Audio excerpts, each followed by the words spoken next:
Selamat siang semuanya. Ya, saya terlalu bersemangat, jadi saya kira ini masih pagi aja ya. Oke, ya sebelum nanti saya akan menyerahkan ya kepada Kak Rey, ya saya mau mengajak semuanya untuk buka dulu Alkitabnya. Ya, Alkitabnya. Kalau saya bilang, kalau saya ngangkat HP saya ini, saya bilang HP saya ini adalah Alkitab. Oh sama? Siapa tadi yang bilang sama? Ya, HP saya ini adalah Alkitab. Oke, saya mau mengajak kalian semua membuka dari Kolose. Kolose 1 ayat 16. Kolose 1 ayat 16. Sudah semua? Yang sudah boleh angkat HP-nya. Oh, sudah? Sudah ya? Kolose 1 ayat 16 ya. Saya baca. Karena di dalam Dialah telah diciptakan segala sesuatu. Dicatat ya, segala sesuatu yang ada di surga dan yang ada di bumi, yang kelihatan dan yang tidak kelihatan, baik singgasana maupun kerajaan, baik pemerintah maupun penguasa. Segala sesuatu diciptakan oleh Dia dan untuk siapa? Kita ulangi ya, bagian yang paling bawah. Ya, segala sesuatu diciptakan oleh Dia dan untuk Dia. 1, 2, 3.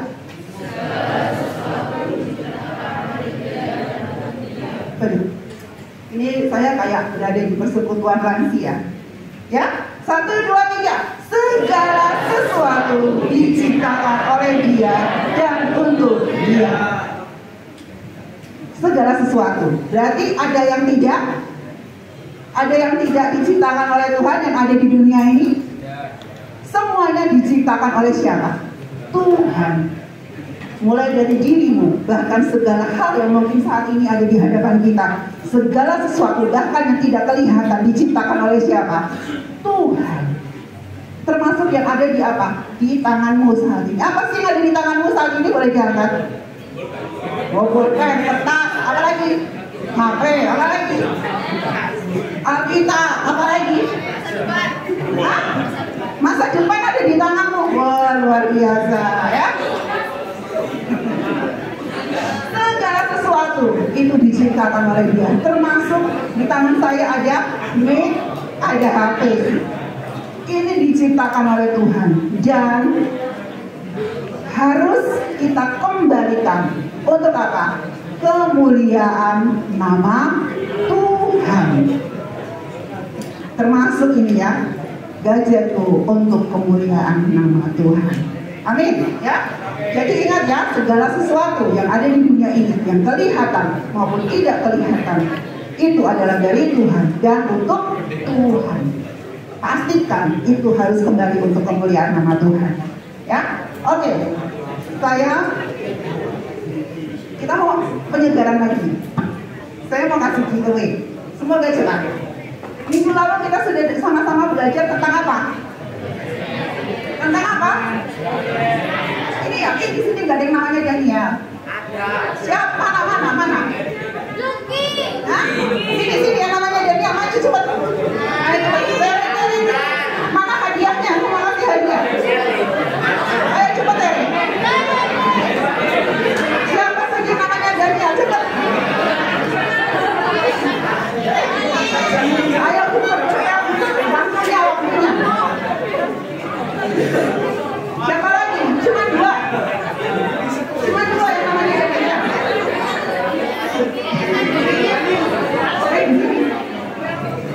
Cuma dua yang namanya Daniel. Yang namanya. Oke, saya mau nanya. Oke, saya mau nanya. Masih ingat generasi Daniel itu singkatan dari apa? Oke, kalau gitu masih ingat waktu itu saya bilang biji kuning makan apa? Nah, oke, ya. Baik.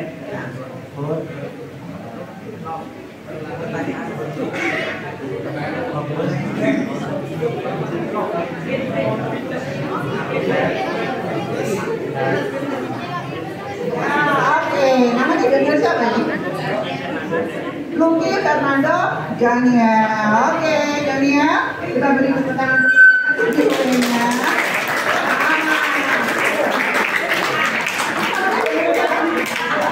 Daniel,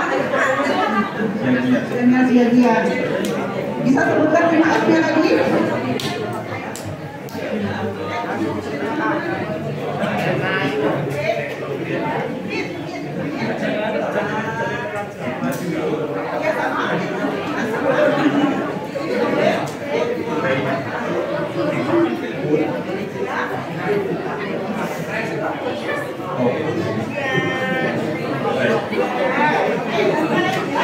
Oke, kamu juga saya kasih. Jadi Daniel yang kuat ya. Oke, silakan juga tepuk tangan dulu untuk para Daniel. Ya. Selanjutnya nih, saya nggak bawa pointer lupa. Sekarang kita langsung buka ini ya. 1, 2, 3. Siswa Kristen 1, 2, 3. Siswa Kristen SMA Negeri Batangan Surakarta siap menjadi generasi Daniel. Next, ada di situ 5F. Yang pertama, lalu,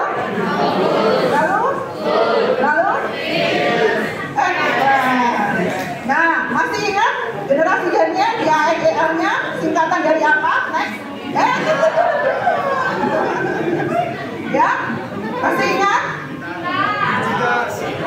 Saya yang mau dapat giveaway, saya undang lagi sini maju. Cepat aja ya, saya murah hati. Kalau saya pilih aja, ini satu maju ya. Ayo satu maju.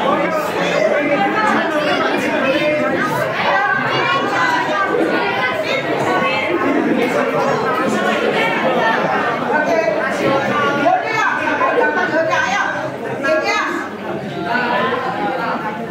Ayo dibaca satu lagi ya.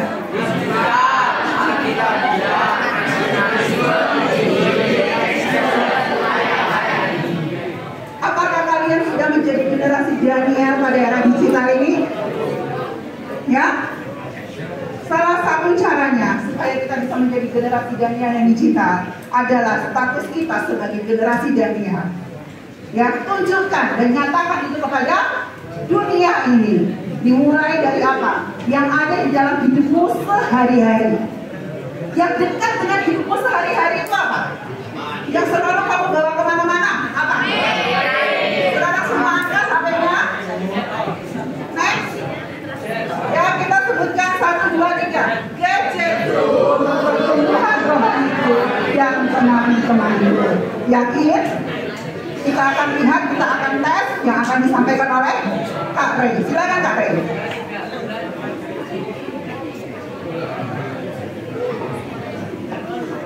Oke, selamat siang teman-teman. Sekali lagi saya mau tes, kita mengucapkan ini bersama-sama. Angkat HP-nya. Hitungan ketiga, kita sama-sama mengatakan ini. 1, 2, 3.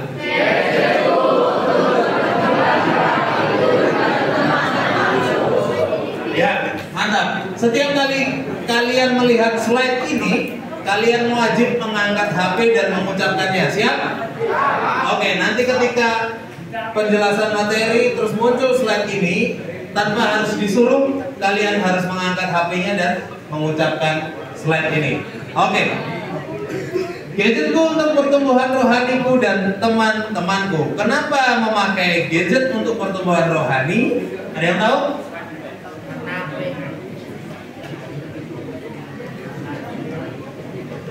Next. Tentunya karena generasi digital. Kita semua adalah generasi digital. Betul atau betul? Ada dua jenis generasi digital. Yang pertama, digital natif dan digital imigran. Digital natif itu yang muda-muda, kita semua, kalian. Dan digital imigran itu yang sudah sepuh-sepuh, berumur, ibu-ibu guru biasanya atau orang tua. Karena apa? Digital imigran tuh lahir sebelum kecanggihan teknologi, kecanggihan digital. Jadi kalau disuruh belajar digital, biasanya pusing, biasanya mengeluh, susah sekali digital. Tapi beda dengan kalian, beda dengan kita. Kita lahir di mana zaman digital sudah ada, sudah canggih.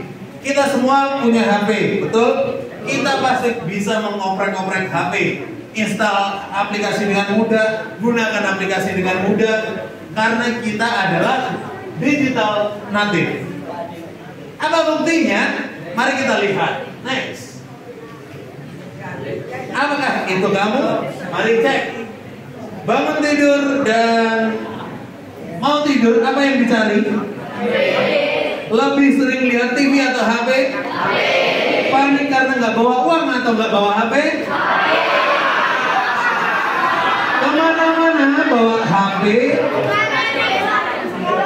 Bahkan kalau ke kamar mandi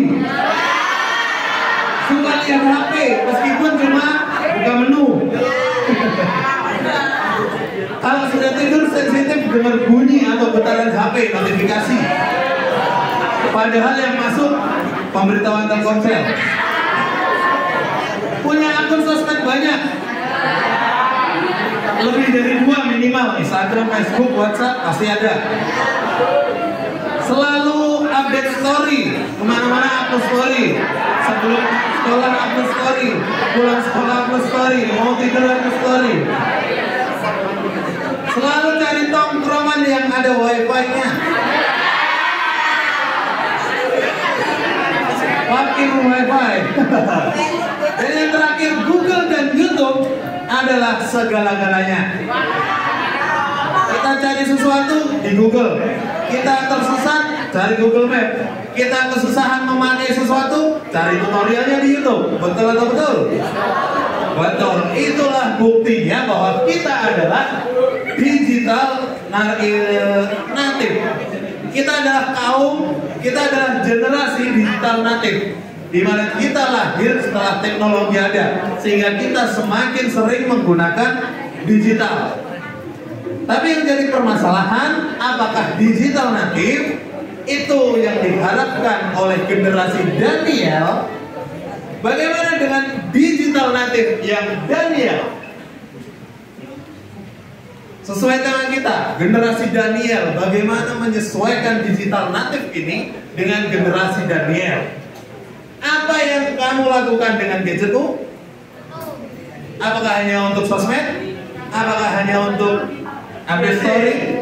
Apakah hanya untuk nonton YouTube, nonton Netflix, dan lain-lainnya? Next. Ya, nggak kompak. 1, 2, 3. Sekali lagi lebih kompak, lebih keras. 1, 2, 3. Kurang tinggi HP-nya. 1, 2, 3.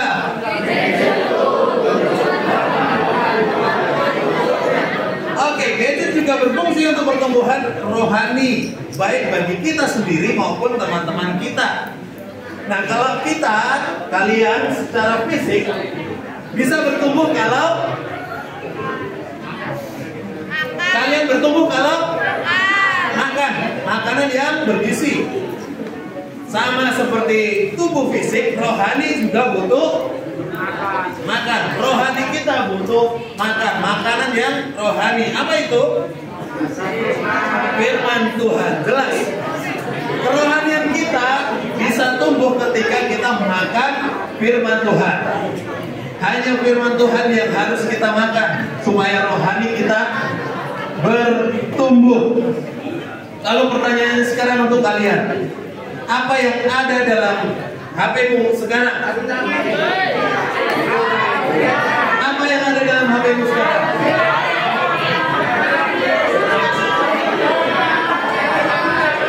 Oke, sebagai dasar, karena kita harus bertumbuh secara rohani, apakah di dalam HP-mu, di dalam gadgetmu ada Alkitab? Seharusnya ada. Ini adalah salah satu contoh aplikasi Alkitab yang boleh digunakan. Ini aplikasi Alkitab dari Sabda. Harusnya kita punya. Tapi kalaupun nggak dari Sabda nggak masalah. Alkitab apapun di Play Store sudah banyak. Kalaupun kalian belum punya, boleh di-download. Yang warna biru atau hijau sama saja. Nah, ketika kita membaca Alkitab, ketika kita makan, terkadang kita itu susah memahaminya. Susah memahami firman Tuhan karena Alkitab tuh terkadang susah, betul atau betul? Terkadang kita susah, banyak kata-kata yang sulit, banyak juga arti-arti kata yang tidak kita pahami, atau nama-nama yang susah tidak kita kenali. Nah, untuk membantu kita memahami firman Tuhan, ada alat aplikasi namanya Kamus Alkitab. Fungsinya ini adalah untuk memahami kata-kata sulit, nama-nama tokoh, atau nama tempat, supaya menolong kita semua memahami firman Tuhan jauh lebih baik. Jika kita sudah beres dengan kamus, maka ada juga aplikasi yang bisa membantu kita untuk memahami firman Tuhan jauh lebih dalam lagi. Namanya Alkipedia. Pernah buka Wikipedia? Wikipedia isinya adalah informasi-informasi umum, bisa berkaitan dengan tokoh atau sesuatu yang umum kita cari. Sama seperti itu, ini juga berfungsi untuk memberikan informasi-informasi umum terkait Alkitab, baik latar belakangnya, konteksnya, garis besarnya, atau isinya secara umum. Ini fungsi dari Alkipedia, menolong kita untuk memahami firman Tuhan. Alkitabpedia. Untuk informasi bagi kalian, pedia itu ada kepanjangannya, yaitu Pustaka Elektronik dan Informasi Alkitab. Itu makanya isinya sebagian besar adalah informasi. Kalau kita juga masih belum memahami firman Tuhan dengan baik, kita bisa menggunakan aplikasi selanjutnya untuk menolong kita supaya memahami firman Tuhan jauh lebih baik, yaitu tafsiran. Tafsiran ini adalah kumpulan catatan ahli kitab atau penafsir yang akan bisa menolong kita untuk memahami firman Tuhan. Kalau kita nggak paham ayat ini, ayat contohnya mungkin Matius 2 ayat 1, kita nggak paham, kita bisa membuka tafsiran. Dan yang terakhir, yang turut menarik dan membantu kita untuk memahami firman Tuhan adalah peta. Peta Alkitab tentunya, Bible Map. Ini aplikasi menolong kita untuk melihat keadaan atau tempat atau daerah saat ini yang ada di dalam Alkitab. Contohnya Bethlehem, kita bisa lihat keadaannya saat ini sekarang seperti apa. Kenapa seperti itu? Karena aplikasi ini sudah terintegrasi dengan satelitnya Google. Jadi kita bisa melihat keadaan Bethlehem untuk saat ini. Nah, itu harusnya ada di gadget kalian, baik aplikasi Alkitab maupun aplikasi belajar Alkitab. Nah, kita kalau belum punya, ya download, cari di Play Store. Semua tersedia dan mudah.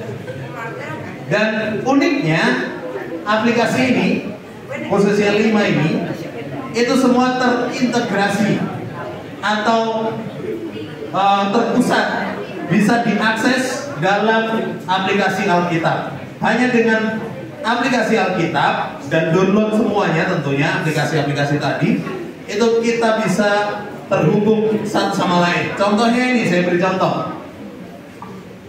Ketika kita membuka Alkitab, ini Alkitab yang warna biru tadi, Alkitab dari Sabda warna biru. Kalau kita pilih ayatnya di sini, terus kita pencet titik 3, lalu kita buka panduan, maka kita akan dialihkan, kita otomatis akan membuka aplikasi Next. Kita pilih panduan, kita otomatis membuka aplikasi Alkipedia. Ini isinya informasi-informasi umum terkait ayat yang kita pilih. Dalam hal ini pasal 2. Nah, isinya ini pasal 2 semua. Isi pasalnya, garis besarnya, judulnya, ada juga tokohnya, ada nama dan tempatnya, memudahkan kita untuk memahami firman Tuhan. Selanjutnya, kalau kita memilih tafsiran, tentu ini ada catatan-catatan penafsir atau ahli-ahli kitab. Kamus dulu. Kalau kita pilih kamus, nah, ayat yang kita pilih, ayat 1, kalau kita pilih, terus kita pilih kamus, nanti akan muncul kata-kata yang ada di kamus yang di garis bawah ini. Contohnya ada Yesus, Bethlehem, Yudea, Raja Herodes, dan seterusnya. Nah, kalau kita pilih salah satu dari kata yang tergaris bawahi, itu akan muncul pop-up kamus seperti ini. Ini contohnya saya pilih Bethlehem. Jadi muncul pop-up kamus Bethlehem. Kalau kita kurang puas karena informasinya hanya sekecil ini, maka kita pilih buka kamus, kita akan dialihkan menuju aplikasi kamus di sini. Nah, di sini terdapat informasi banyak. Kata Bethlehem ini maksudnya apa? Artinya apa? Bethlehem ada di mana dan bagaimana? Itu ada. Bukan hanya satu kamus, melainkan beberapa kamus. Itu aplikasi kamus. Selanjutnya ada aplikasi tafsiran. Ini yang akan menolong kita. Ketika kita memilih tafsiran, maka akan muncul atau kita akan dialihkan menuju aplikasi tafsiran yang berisi banyak tafsiran, banyak catatan-catatan penafsir di sini. Bisa dipilih, tinggal dibaca dan mudah. Oke, selanjutnya ada aplikasi terakhir, yaitu peta. Ketika kita membuka Alkitab, kita akan temukan icon map di sini. Bisa dilihat ya, icon map. Ketika kita klik icon mapnya, maka ketika kita sudah punya aplikasi Alkitab, akan muncul pop-up seperti ini, aplikasi peta. Akan muncul pop-up seperti ini. Oh, ini ternyata lokasi Bethlehem di sini. Nah, ketika kita klik buka peta, kita akan dialihkan menuju aplikasi peta Alkitab atau Bible Map yang lebih besar. Dan ini ketika ada jaringan internet di dalam HP kita bisa buka, kita bisa zoom, kita bisa search, kita bisa explore lebih jauh tentang Bethlehem dan Yerusalem dan sekitarnya. Menarik bukan? Semua aplikasi ini menolong kita untuk memahami firman Tuhan, supaya rohani kita sungguh-sungguh bertumbuh. Kalau mau lebih jelasnya dan lebih puasnya, bisa buka YouTube. Ada di YouTube Sabda Alkitab. Bisa di search tutorial studi Alkitab Android. Di situ lengkap, hanya 5 menit. Pasti kalian bisa menggunakan semua aplikasi itu. Kalau kita juga mungkin ada beberapa dari kita yang kalau baca Alkitab tuh sepertinya susah menangkapnya, karena lebih cepat menangkap audio atau video seperti itu ya. Ada beberapa dari kita pasti seperti itu. Maka sudah tersedia juga untuk kita akses secara mudah, yaitu Badeno. Badeno ada kepanjangannya, baca, dengar, dan nonton. Di situ kita bukan hanya membaca Alkitab, tapi kita juga bisa mendengar Alkitab, kita juga bisa menonton Alkitab. Jadi tidak ada alasan lagi untuk kita tidak makan makanan rohani. Nanti kita alasan, saya daya tangkap saya lambat kalau hanya membaca. Saya harus dengar dan nonton, sudah tersedia. Jadi tidak ada alasan bagi kita untuk tidak makan makanan rohani. Jika ada juga beberapa dari kita yang masih mungkin sepertinya kurang mantep nih, atau nggak relate videonya, ada juga tersedia komik Alkitab yang jauh lebih menarik bagi kita, khususnya para pecinta komik. Kalau kita melihat grafis-grafis anime, kartun, dan segala macamnya, di sini ada. Ini ada juga aplikasi di Play Store, tinggal download komik.app. Atau juga kalau ada yang bilang memori saya penuh dan segala macamnya, akses di websitenya sudah tersedia banyak. 72 buku, 12 volume, 2000 lebih halaman, 10.000 panel, lengkap di kingston.sabda.org. Jadi semua mudah diakses, di-download pun bisa. Masa ya masih kesusahan kita untuk memahami Alkitab? Sebetulnya tidak, semua sudah dimudahkan di zaman digital ini. Nah, lalu kalau kita merasa mungkin itu kan untuk kita sendiri, kurang kalau tidak interaksi, ya kan? Biasanya kita suka cerita atau suka melakukan penggalian bersama dengan teman-teman kita. Bisa juga cek di Instagram Ayo PA. Di sini ada seri Alkitab. PA itu apa? Penggalian Alkitab, pendalaman Alkitab. Mungkin dari kalian di gereja-gereja kalian sudah ada, ya puji Tuhan kalau sudah ada. Mungkin dari kalian juga sudah ada yang mengikuti PA-PA online, puji Tuhan. Tapi kalau belum, boleh dicoba. Yang sudah PA online pun boleh bergabung di Instagram @ayo.pa. Di situ ada PA online bareng. Ini salah satu contoh tanggapan layarnya. Jadi kita bisa berinteraksi bersama, melakukan pendalaman penggalian Alkitab. Jadi kita tidak menggali sendiri. Kita dibantu, kita dibimbing, kita juga bisa sharing. Pasti seru. Kalian harus hadir. Coba setiap Senin jam 7:30 join live IG Ayo PA ini. Kalian lihat, kalian rasakan. Nanti kalian bisa juga diundang, bisa juga sharing, baik di kolom komentar maupun live langsung. Ayo gabung. Loh. 1, 2, 3. Oke, dari sini kita bisa lihat kalau sedikit yang fokus. Karena ketika ini muncul tidak segera diangkat. Sekali lagi ya, 1, 2, 3.